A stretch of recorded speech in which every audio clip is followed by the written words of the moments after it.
या चैत्र नवरात्रे में, शरदीय नवरात्रे में, आषाढ़ी नवरात्रे में,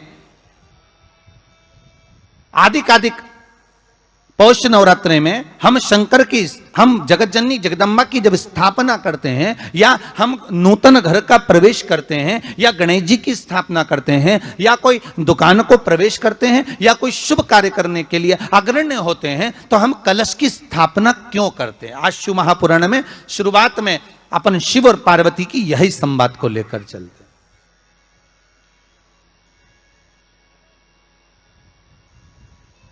आखिर कलश में ऐसा क्या है? कलश के अंदर आखिर ऐसा क्या विराजमान है कि 33 कोटि देवता उस कलश के अंदर आकर बैठ जाते हैं? महाराज,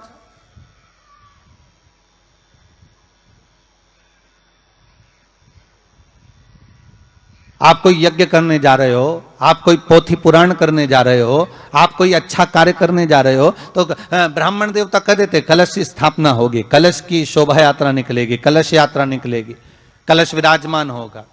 और आज हर की पौड़ी पर, प्रयागराज में, या उज्जैनी में, नासिक में जो बड़े बड़े कुंभ के मेले होते, कुंभ का मतलब भी तो कलश से होता, उसकी महत्वता क्यों है? उस कुंभ की, उस घड़े की महत्वता कहां से प्रकट हो गई? शिव महापुराण की कथा कहती है महाराज, भगवान ओघड़दानी शंकर स्वयं आद्य शक्ति जगदम्बा से कहते हैं कि जगदम्बा तू क्या चाहती है बोल। तो जगतजननी जगदम्बा कहती है कि जहां मैं हूं वहां शंकर है, ये आपने कह दिया, पर जहां शंकर है वहां पार्वती का होना जरूरी है। उसके लिए सिद्ध करने के लिए एक स्थान ऐसा बनाया जाए जहां पर शंकर विराजमान है और शंकर के साथ पार्वती विराजमान है। तो शिव जी ने कहा, पार्वती उसके लिए मैं तुझे एक सुंदर कलश का निर्माण कर देता हूं। दुनिया का रचनाकार, दुनिया की रचना करने वाले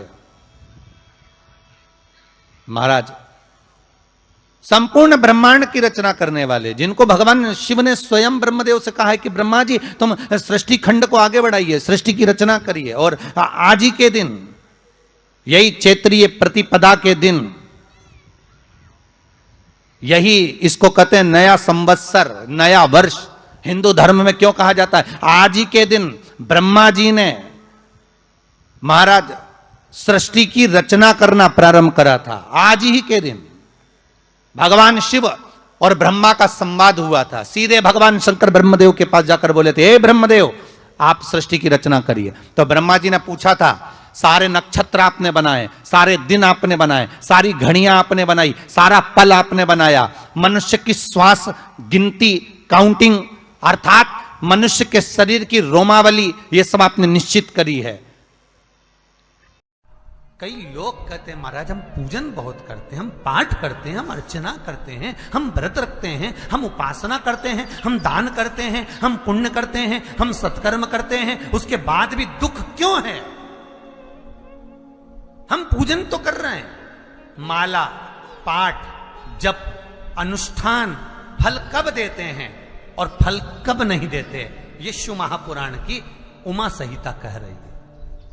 शिव महापुराण का उमा खंड, पार्वती खंड को अच्छे से पढ़िए तो उसमें बताया है, उसमें वर्णन किया है।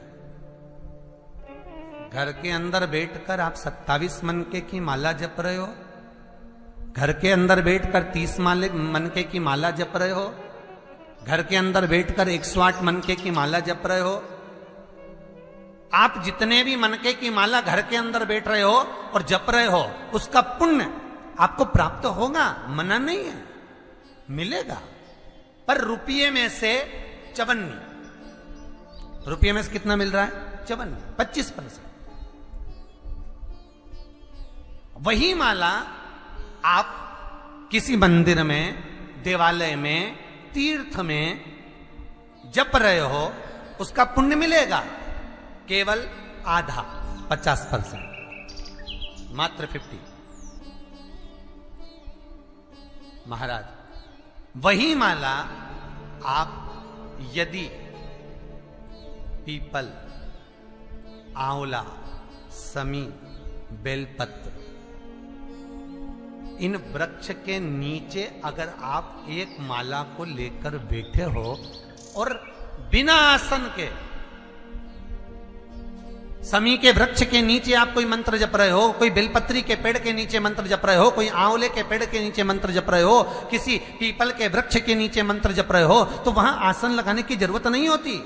बिना आसन के अगर आपने एक माला का एक मन का भी अगर जपा है, शिव महापुराण कहती है, विष्णु पुराण कहती है कि 100% पुण्य आपके खाते में उस मंत्र का फल प्रदान कर देता है, उस मंत्र का।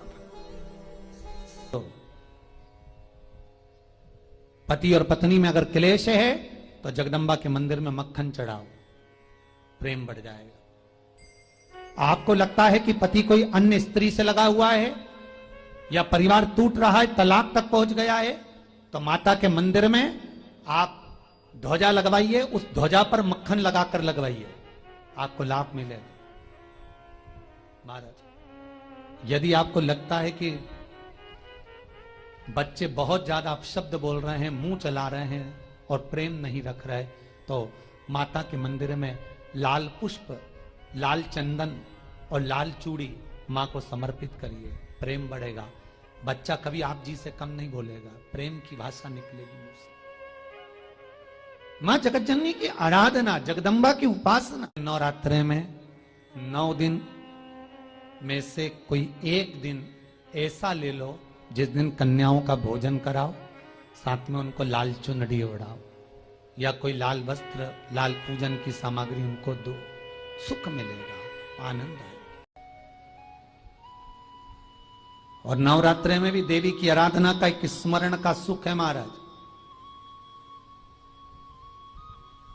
ज्योत का विधान है, नवरात्रे में देवी की ज्योत लगती है, अखंड ज्योति लगती है, जवारे बुआए जाते हैं, कलश लगता है।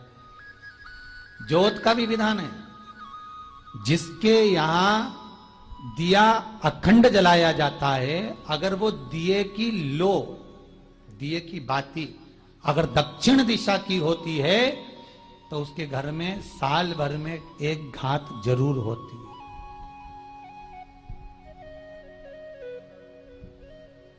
जो दिया अखंड जलता है उसकी बाती का मुख दक्षिण का नहीं होना चाहिए।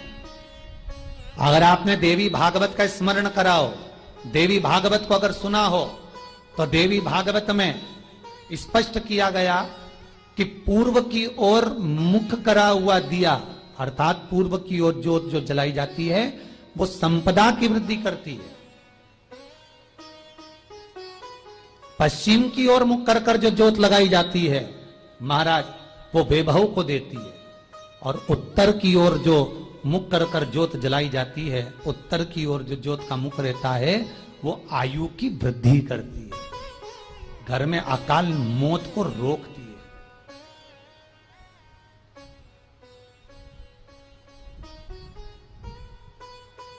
यात्रे का जो भाव तत्व है उसको भी अच्छे से समझ लेना।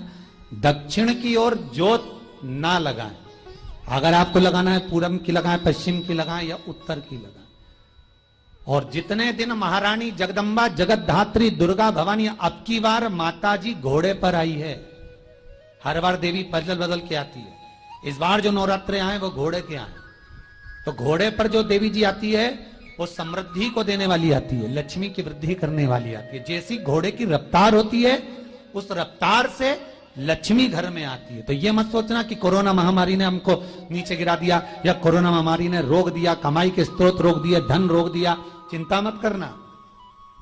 मेरी मां जगत जननी दुर्गा भवानी अब की बार घोड़े पर आई है, साल भर में इतना धन दे देगी कि आपने पीछे के 4 साल में नहीं कमाया होगा, इतनी मेरी मां भंडार भर देगी। ये घोड़े पर आई है, कोई साधारण नहीं हो सकता।